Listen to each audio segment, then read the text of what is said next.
अब हम बात करेंगे सिर्फ 13 जून को लेकर बात। जी हाँ, 13 जून 2020 ये वो तारीख है जिस तारीख में सुशांत सिंह राजपूत के हादसे के पहले का दिन है और हादसे के पहले का वक्त है। 13 जून, आखिर सुशांत के साथ क्या क्या हुआ? सुशांत की बहनों ने सुशांत के को कॉल करने की कोशिश की, उसे कांटेक्ट करने की कोशिश की। 13 जून, आखिर क्या था 13 जून को पूरा सच? खबर तो सुशांत सिंह राजपूत के जाने के बाद ये भी सामने आई थी कि सुशांत सिंह राजपूत के घर में 13 जून को पार्टी हुई थी। लेकिन क्या वाकई 13 जून को सुशांत के घर पर पार्टी हुई थी या उसी रात सुशांत सिंह राजपूत के साथ हादसा हुआ था जिसे 14 जून को पेश किया गया? क्या है पूरी खबर 13 जून की? क्योंकि सुशांत सिंह राजपूत जो अक्सर सोशल मीडिया पर एक्टिव रहते थे, यहाँ तक कि उनके फोन की अगर डिटेल जानी जाए तो 13 जून 2020 को दोपहर के वक्त तक सुशांत सिंह राजपूत अपने फोन पर एक्टिव थे, लेकिन उसके बाद सुशांत का फोन स्विच ऑफ हो गया या फिर नॉट रीचेबल हो गया। आखिर क्यों?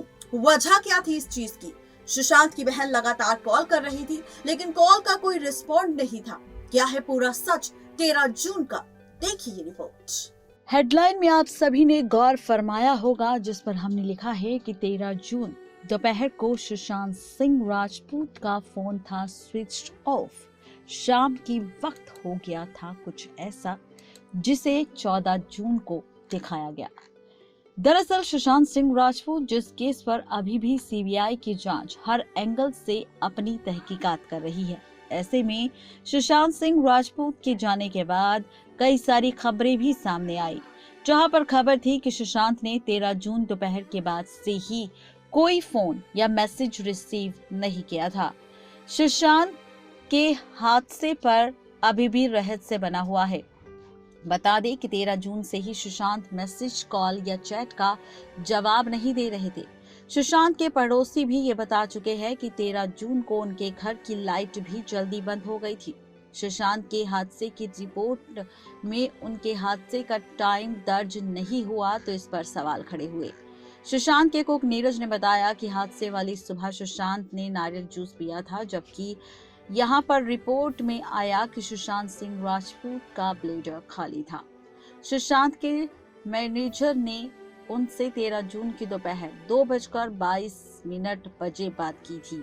वहीं 14 जून के बारे में दीपेश सावंत ने अपने बयान में कहा था कि उन्हें शक हुआ और वो 10:30 बजे से लेकर 1 बजे तक सुशांत का दरवाजा खटखटाते रहे और 10:30 बजे दीपेश ने एड से जुड़े एक मैटर पर भी मैसेज किया था।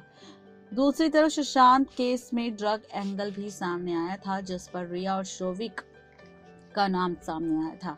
ऐसे में डॉक्टर पद्मा नाम की एक लेडी हैं जिन्होंने इस बात का खुलासा एक इंटरव्यू के दौरान किया था, जिन्होंने इस बात को बताया था कि 13 जून की दोपहर के बाद से ही सुशांत सिंह राजपूत का कॉल बंद था। दरअसल यहाँ पर बताया गया कि जब 12 जून को मीतू 4:30 बजे अपनी बेटी के यहाँ चली गई तो घर पहुंचते ही मीतू ने सुशांत को मैसेज किया, लेकिन सुशांत का कोई रिप्लाई नहीं आया।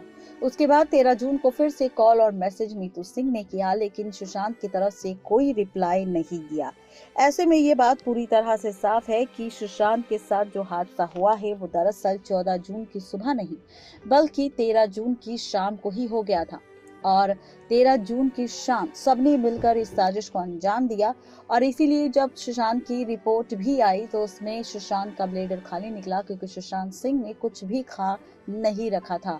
और अगले दिन सुबह जब सुशांत को देखा गया तो सुशांत की बॉडी पूरी तरह से काली पड़ रही थी, यहाँ तक कि सुशांत के होंठ भी काले पड़ चुके थे। और ऐसा तब होता है जब किसी के हादसे के बाद उस शख्स को काफी लंबा वक्त हो गया हो, यानी कि 15 से 20 घंटे बाद शख्स की बॉडी काली पड़ने लगती है और सुशांत की बॉडी के साथ भी कुछ ऐसा ही हुआ था। तो ये है पूरी खबर, जहां पर इस तरीके के कई दावे किए जा रहे हैं, लेकिन इन बातों पर कोई भी ध्यान नहीं दे रहा। इस मामले पर क्या है आपकी राय, ये हमें बताना बिल्कुल भी ना भूले। तो 13 जून की तारीख को क्या क्या हुआ उस पर भी हमने रोशनी डालने की कोशिश की कि हमारा जो मतलब है, हमारी जो सच्चाई है वो हम पेश करने की कोशिश कर रहे हैं अपनी खबरों के जरिए। इस रिपोर्ट के जरिए आपको सच से रूबरू करवाने की कोशिश कर रहे हैं। हम नहीं जानते कि 13 और 14 जून को क्या हुआ था, लेकिन जो खबरें सामने आई है उसी मुद्दे को मद्देनजर रखते हुए हम ये बात कर रहे हैं। अब इस बात पर आपकी राय क्या है, आपका क्या कहना है, ये हमें नीचे कमेंट बॉक्स में बताना बिल्कुल भी ना भूलें। आज के लिए हमारी इस रिपोर्ट में सिर्फ इतना ही। तब तक के लिए मुझे दीजिए इजाजत। Good bye.